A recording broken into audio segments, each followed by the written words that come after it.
Graça e paz, amados, seja muito bem-vindo à nossa Escola Bíblica Semanal. Meu nome é Rodrigo Belchior, estamos mais uma semana estudando Bibliologia. Estamos entrando agora em hermenêutica. Sou muito grato pela sua companhia, por estar conosco mais essa semana. E nas últimas aulas nós vimos sobre textos difíceis da Bíblia, e a importância de termos uma hermenêutica saudável, né? E é isso que vamos iniciar agora, essa semana, falando sobre a hermenêutica, né? O que é hermenêutica? Hermenêutica é a ciência da interpretação. Mais adiante, nós vamos ver os princípios sobre os quais a análise deve prosseguir na prática, né? Nós vamos ver esses princípios da hermenêutica nos vídeos mais adiante. Hoje eu vou dar somente os fundamentos da hermenêutica, né?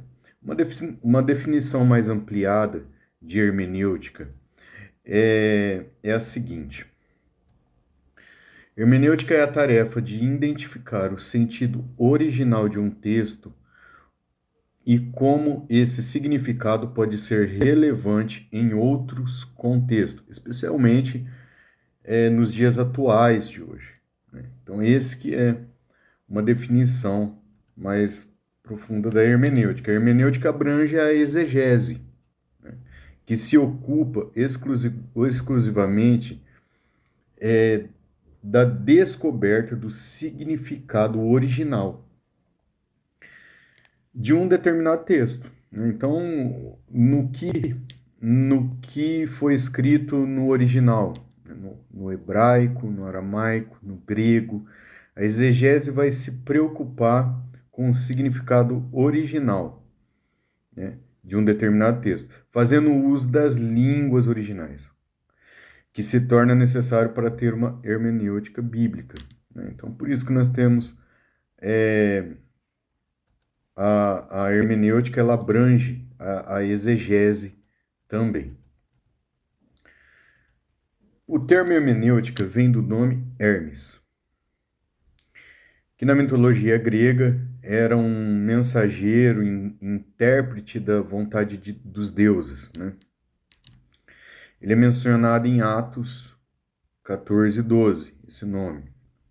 Você abre aí na sua Bíblia, em Atos 14, no verso 12, vai falar assim: a Barnabé chamavam Júpiter e a Paulo Mercúrio, porque era este o principal portador da palavra.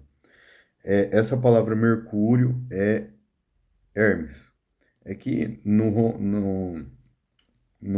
romano também se dá algumas traduções em como Mercúrio.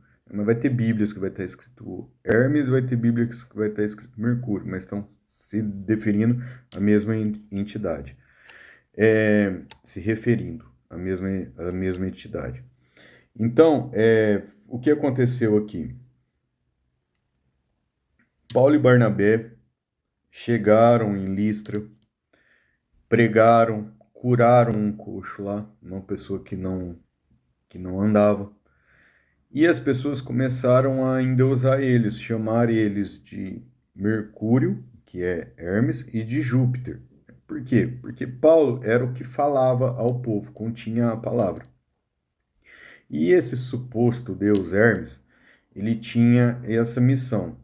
Eles identificaram ali como se Júpiter queria falar algo para eles e Mercúrio estava traduzindo, ou Hermes estava traduzindo a eles. Então colocaram Barnabé como Mercúrio e Paulo, que era o que mais falava, colocou como Hermes. É aí que se dá a origem desse nome, hermenêutica, porque ele tinha essa missão de trazer a vontade dos deuses e traduzi-la aos homens, né? Isso daí é panteão grego, essas coisas que da onde provém esse nome, né? Seu nome é traduzido em algumas Bíblias em português como Mercúrio, o nome correspondente romano. A palavra hermenêutica, portanto, vem do grego. o substantivo hermeneia, que significa interpretação, e aparece em 1 Coríntios 12, 10. Vamos abrir lá em 1 Coríntios 12, 10.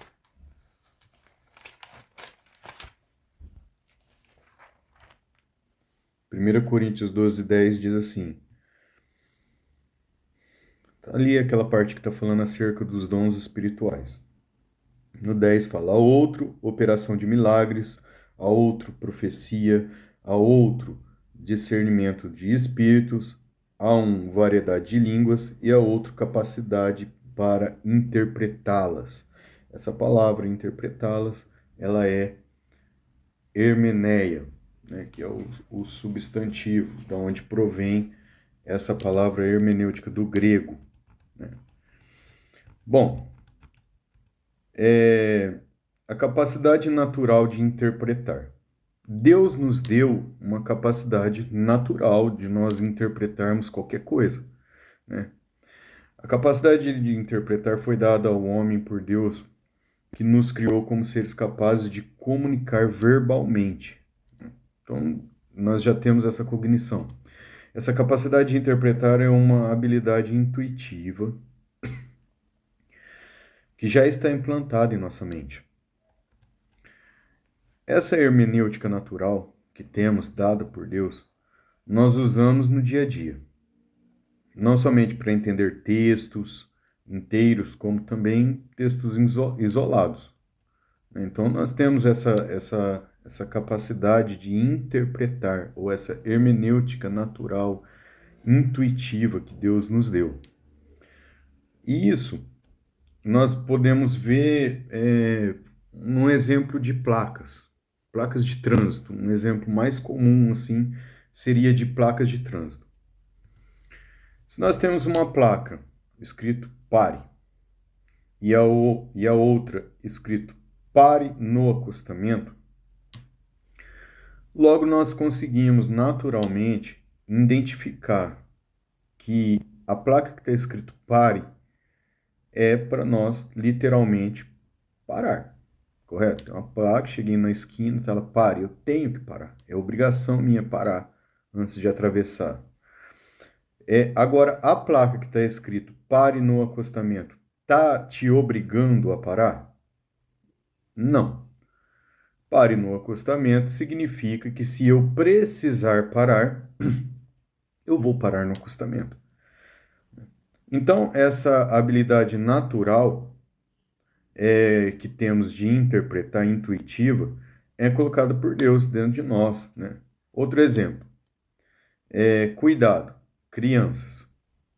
Quando nós vemos essa placa, cuidado, crianças, logo nós temos o cuidado de não machucar uma criança, porque ali naquele ambiente vai ter crianças correndo, crianças andando para lá e para cá.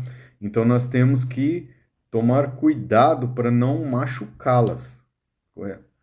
E se nós vemos uma outra placa idêntica, vamos supor, cuidado crianças, e a outra está escrito cuidado cachorro.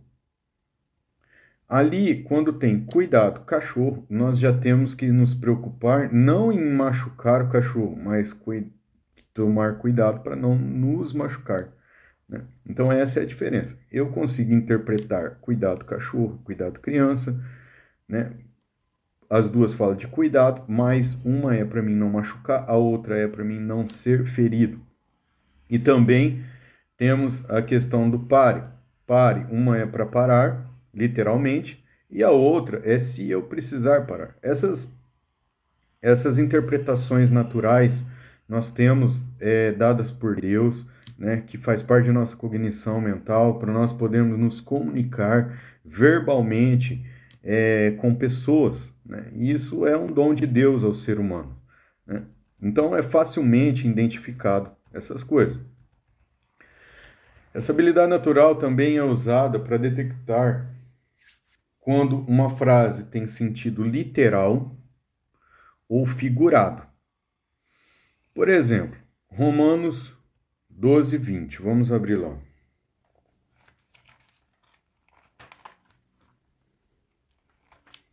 Abre aí em sua Bíblia, em Romanos 12, 20. Fala assim: pelo contrário, se o teu inimigo tiver fome, dar-lhe de comer. Se tiver sede, dar-lhe de beber. Porque fazendo isso, amontoarás brasa viva sobre a sua cabeça.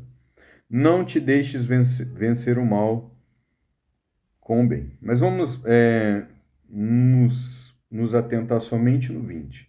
Pelo contrário, se o teu inimigo tiver fome, dar-lhe de comer. Se tiver sede, dar-lhe de beber. Porque fazendo isto, amontoarás brasa viva sobre a sua cabeça.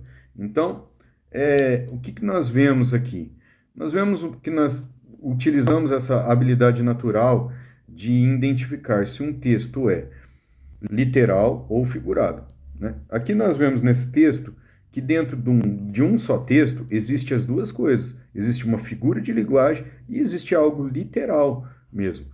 Bom, o que é literal e o que é figurado nesse texto?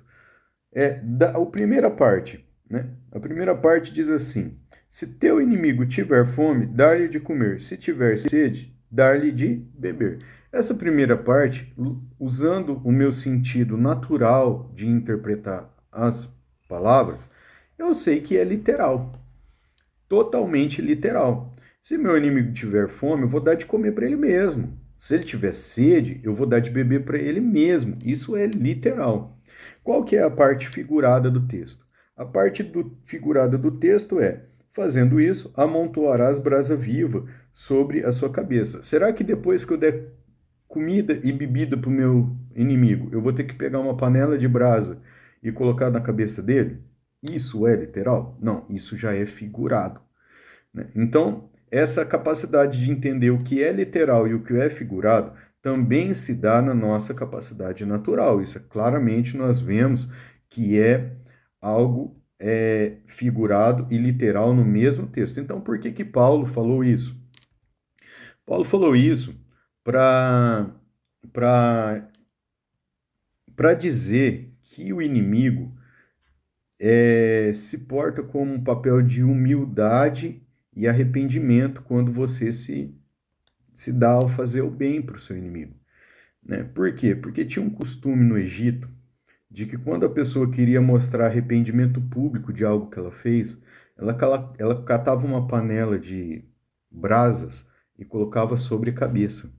E nisso ela ficava caminhando no meio do povo, publicamente, para demonstrar o seu arrependimento daquilo que ela fez. Então, Paulo usa aquela figura de linguagem que todos conheciam na época, para mostrar que quando nós fazemos o bem para o nosso inimigo, nós o conduzimos a um papel mais humilde e a um reconhecimento do seu erro, né? Esse é o ponto onde Paulo queria chegar com essa figura de linguagem, né?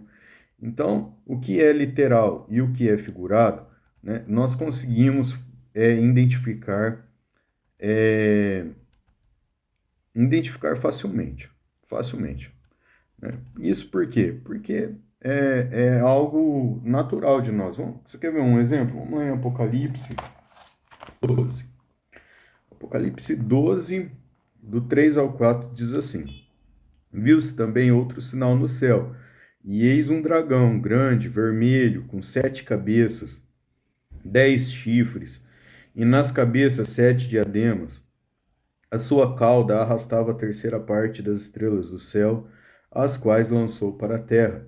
E o dragão se deteve em frente da mulher que estava para dar à luz, a fim de devorar o filho quando nascesse. Então nós vemos ali em Apocalipse também a figura de um dragão com chifres, né? Então Apocalipse é um livro que tem muita figura de linguagem. Facilmente nós identificamos que aquilo não é um dragão literal, né?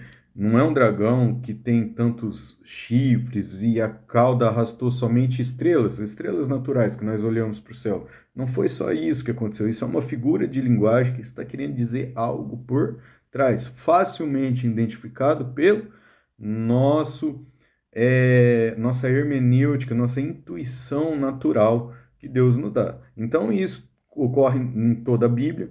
Nós temos que ter essa consciência de que a Bíblia tem coisas literais escritas e tem figuras de linguagem, né? Não vai sair pregando por aí que um dragão de verdade, né? Nós temos que debruçar sobre o texto e saber o que a Bíblia fala sobre a Bíblia, né? Que é uma das ferramentas que nós vamos ver mais para frente. A Bíblia é um livro antigo, como eu já falei aqui, né? Quando se trata da Bíblia, estamos falando de um livro escrito em idiomas extremamente diferentes do nosso, como grego, hebraico e aramaico. A Bíblia foi escrita em uma cultura oriental muito antiga, de milênios atrás, né? Por homens que viveram há milhares de anos atrás, né? Do outro lado do globo, né? Em meio de situações desconhecidas para nós. Desconhecida. Essa barreira linguística, cultural, regional, histórica, muitas vezes nos impede de entender o texto bíblico, né? Os trabalhos de tradução bíblica, ele resolve bastante a situação. É porque já teve um trabalho ali de traduzir para o português, traduziu para o latim, o Vulgata Latino, e depois vem, até chegar, nós vamos vendo o caminhar de como a Bíblia chegou até nós. E esse trabalhar, né, já nos ajuda bastante esse trabalho de tradução bíblica, já resolve muitos problemas substanciais, né, removendo grande barreira linguística.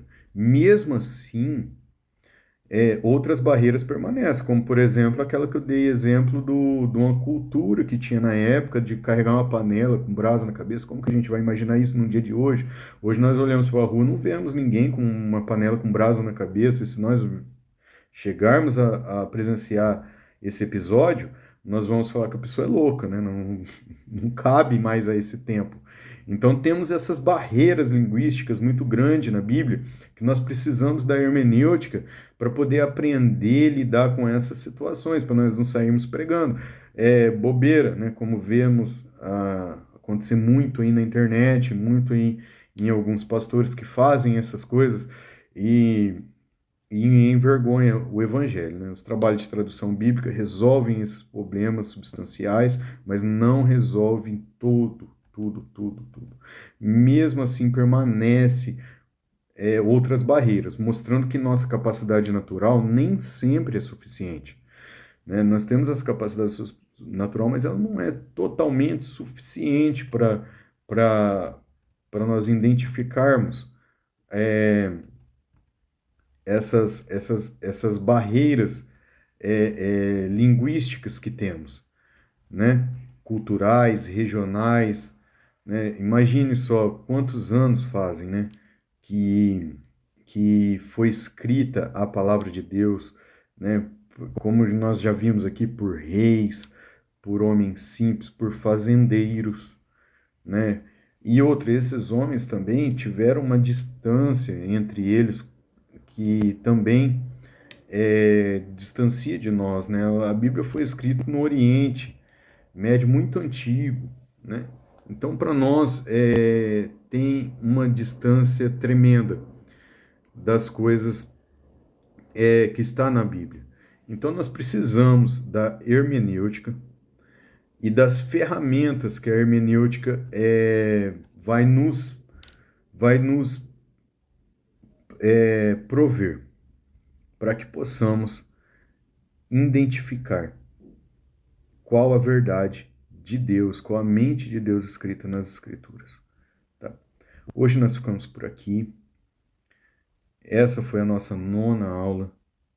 Nós vamos passar também a 10ª aula estudando as ferramentas da hermenêutica na prática. Amém? Que Deus abençoe tua vida, guarde a sua mente, seu coração, sua família, em nome de Jesus. Nós da Igreja Apostólica Cristã estamos muito felizes que você está tendo essa disposição em estudar a palavra de Deus e se aprimorar, né, para o teu pessoal e também para as outras pessoas, para quem te ouve, né? Para quem te ouve também é muito mais importante ainda, né, nós nos aprimorarmos na palavra de Deus. Que Deus abençoe grandemente sua vida e que você consiga acompanhar conosco até o fim. Amém? Deus abençoe.